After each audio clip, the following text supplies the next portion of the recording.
Okay, let's dive into the complex world of medical diagnosis. We're going to follow the clues piece by piece to unmask a pretty common autoimmune disease. Think of it like we're detectives and we're about to crack a big case. So our case begins with what sounds like a pretty common complaint, right? Aching hands, feeling super stiff when you wake up. I mean, that could be a dozen different things. For a doctor, this is the very first clue, the first breadcrumb on a trail that could lead in many different directions. So, where do you even begin? Well, the first step in any good investigation is to ask the right questions. We need to really understand the nature of the problem, to give this pain a personality, a profile, before we can start pointing fingers at any suspects. So, the first big question is, where exactly is the pain coming from? Is it articular, meaning it's deep inside the joint itself? Or is it non-articular, located in the stuff around the joint, like muscles or tendons? Here's the difference. Articular pain feels diffuse, all over the joint, and it hurts whether you move it yourself or the doctor moves it for you. Non-articular pain is way more specific. You can usually point right to it, and it really only flares up when you're actively using those muscles. Okay, our next clue is a big one. It's all about timing. We need to know if we're dealing with something inflammatory or non-inflammatory. And inflammatory pain has a very distinct signature. It's at its absolute worst after you've been resting. That's why you get that really profound morning stiffness that can last for a while. Non-inflammatory pain, on the other hand, is the opposite. Think of simple wear and tear arthritis. It actually feels better with rest and gets worse the more you move around during the day. So let's look at the evidence we've gathered. We have pain in multiple joints. It's symmetrical, meaning it's happening on both sides of the body, and it comes with that classic morning stiffness. Suddenly, a prime suspect emerges: inflammatory polyarthritis. Let's break that down. Poly means many. Arthur means joint, and itis means inflammation. See, we're already narrowing it down. All right, we have a name for the type of problem, inflammatory polyarthritis. But that's still a category. Now we need to get specific and identify the actual culprit behind it all. And in this case, the clues are pointing to one of the most well-known offenders, rheumatoid arthritis. Now, rheumatoid arthritis, or RA for short, is not just your joints getting old. No way. This is a case of friendly fire. It's a chronic disease where your own immune system gets confused and starts attacking the healthy lining of your joints. It typically goes after the small joints in your hands and feet, and it does it symmetrically. This constant attack causes a ton of inflammation, and if you don't stop it, it can literally eat away at the bone, causing permanent damage.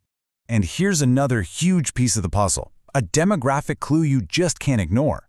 When we look at who gets RA, a clear pattern emerges. For every one man who gets it, 3 women do. A 3-to-1 ratio. That's a really significant clue. And it's not just about gender. Age plays a role too.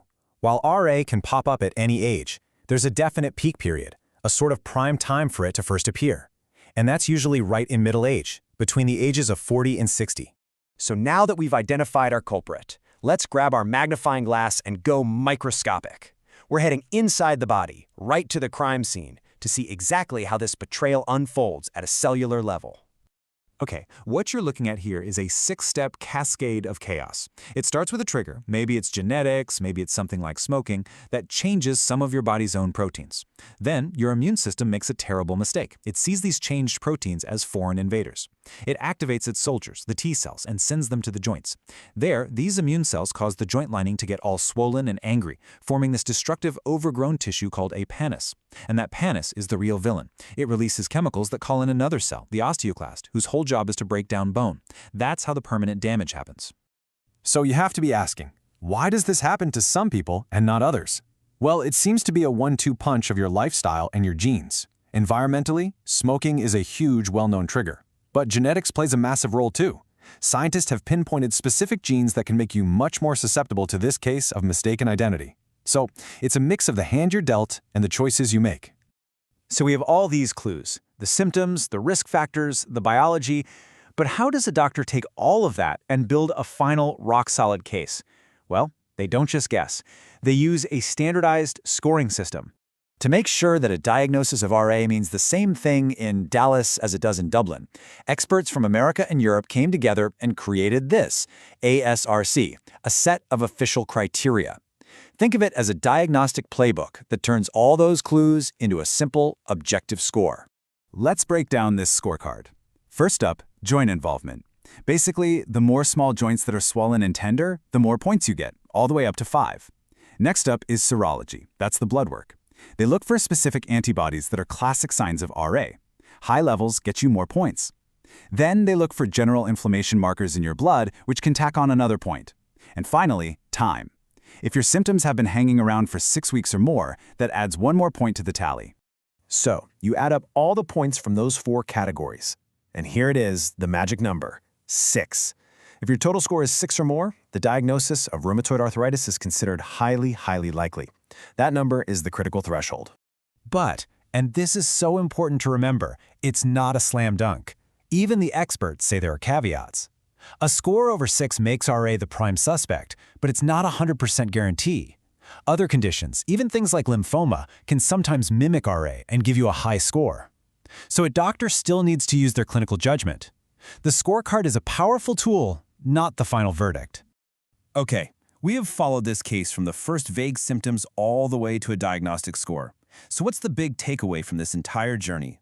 The main thing to take away is that diagnosing a complex disease like RA isn't one aha moment. It's a process of systematic investigation.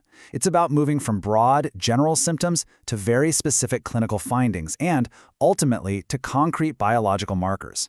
It's a perfect example of how doctors think, logically, methodically, and step by step. And all of this leaves us with the next giant question, the next frontier in medicine.